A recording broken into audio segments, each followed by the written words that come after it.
Yeah, it's a huge honour for Sam. Only the second guy to captain a Lions tour twice, and he's he's a great leader. Even during the Six Nations, when Alan Wynne took over the captaincy of Wales, he was still vocal and a huge leader and a senior player within the squad. And it's great to see him right back up to his best form. And just looking forward to working alongside him and underneath him again. Ken Owens said that this is like the first day of school. Is this the day that you get home team, wearing the kit and doing media? Yeah, definitely. Since obviously the selection, it's been a little bit. As soon as the selection came out, it was almost turned straight back to club duty and think about that.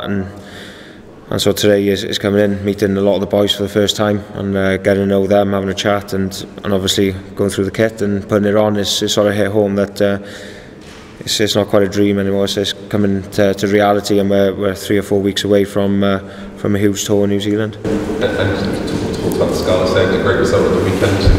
Does the players focus on the front as well? Yeah, it was a massive result.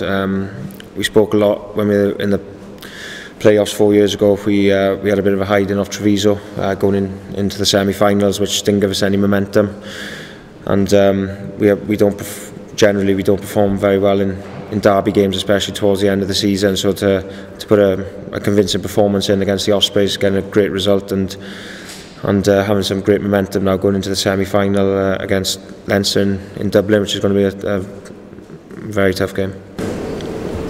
Ken, with your recent knowledge from final in all that, do you feel that the quality you're going to be swinging alongside, you can really pressure them in that area? It's not taking for granted they don't get turned over too badly.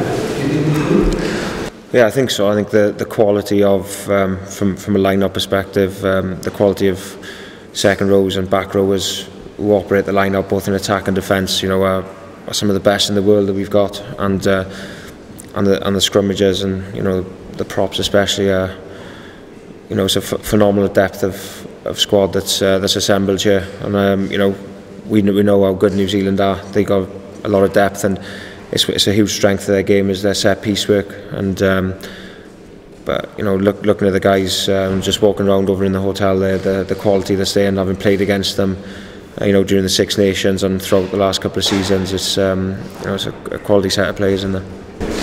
Is it slightly surreal to be now in the same squad as guys that you would have played against in the Pro 12 in Europe for 6 years? Yeah, it is. Especially from the Irish and the Scottish guys, played a lot against them over the years. Obviously domestically, so it's you have your battles on the field, and obviously the way the professional game is, you don't perhaps get to socialise or get to know the boys as much as you did years gone by. So it's great to sort of be on the same side as them now and get to know them, and hopefully make some lifelong friends. Kenny, getting your kit today and everything, can you give us an idea of just the size of the? I mean, what you've got, 3 shirts, 15 pairs of shorts. What are we talking about? Well, slightly different. I get my kit drop of the Scarlets, and I know that anyway. We got 2 very, very big kit bags, which is 3 or 4, well, probably 9 sets of training kit for rugby, and 15 gym t-shirts and vests and all sorts, and 2 suits, plenty of shirts, shoes. Yes, it's actually more than I got in my house in my wardrobe. So I've got my clothes sorted for the next 10 years anyway. Ken, one question about the culture that's going to be important to look after you guys about New Zealand. You mentioned singing some songs, and I understand you might be throwing your hat in as a lead choir master. Just tell me about that something.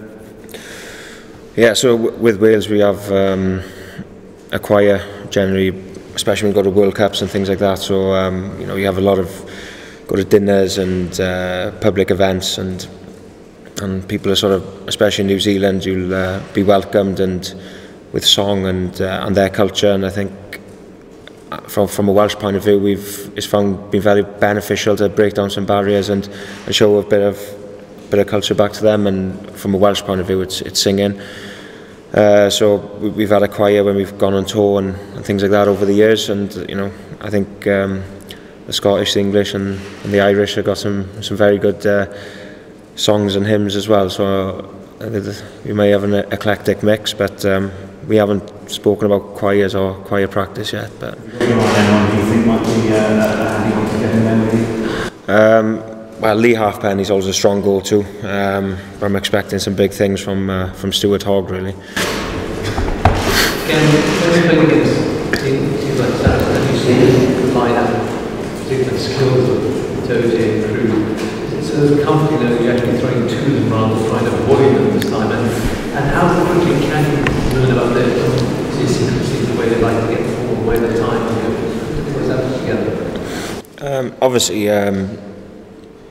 different lineouts operate in different ways, you know, speed of throw, whether it's a different flight and things like that. So it'll take, you know, a couple of sessions to get into the swing of it. But you know, we're all professional rugby players. I'm sure we'll adapt to each other pretty quick. But you know, looking at George Cruz and Itoje, and they've got Saracens got one of the best lineouts in the game, both attack and defence, and we've played against them twice this year.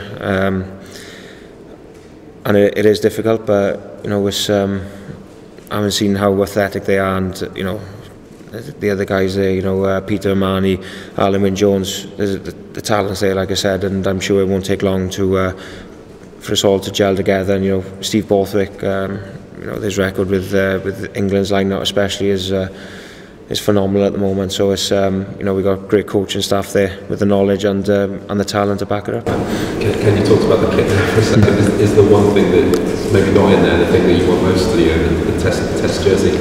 You must be relishing the chance to push it. Yeah, I think that's why the 41-man squad are here today is, you know, because we're going to go to New Zealand and all put a marker down to play in the Test series and try to win the Test series. And I think that competition for places is going to be massive to deliver that from 1 to 41.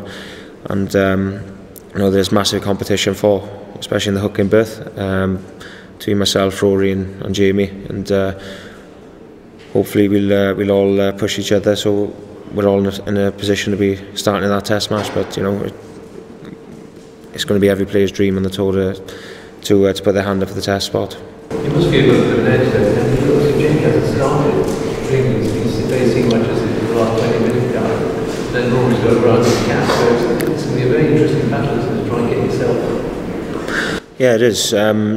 I think the three of us, we've all got that ability to start and come off the bench. I think, you know, Jamie perhaps hasn't started many Test matches, but he's you know, he started some big games for Saracens, which are of Test match level. So you know, he'll have that experience to start or come off the bench. I think the way England want to play, they use him off the bench. That's best for their system as it is. And you know, Rory's done both jobs with Ireland as well over the years, but you know, he's Ireland's number one. From my point of view, I've spent a lot of time on the bench and being that impact player as well with Wales, and luckily I've had my opportunity over the last year to start as well, and hopefully I've shown that I can do both roles, because I think going to New Zealand, you've got to have that adaptability and be able to play for 80 minutes, and everybody's role in that is going to be key. Okay, so the nature of the packed schedule of the Lions tour, where the Lions may have to play in a midweek team where you might start to be on the bench to then start to be on the bench again on Saturday. Have you spoken to any of you want to speak to players about the workload expected? Yeah, I've spoken to, you know, a couple of boys who've been on previous tours, but I think that's the beauty of the Lions. Being away with Wales, we've done it on a couple of occasions, played midweek matches, so you know, been used to having a backup. During the World Cup, we had a couple of 3 or 4 day turnarounds, so you know, as players we are used to it, and I think that's the whole beauty of the Lions tour. Is that's what it's about, is getting around the country and playing against a lot of different teams, and I think that's the best way to sort of to gel together as a side, is actually getting out in the field and playing with each other. Okay, guys.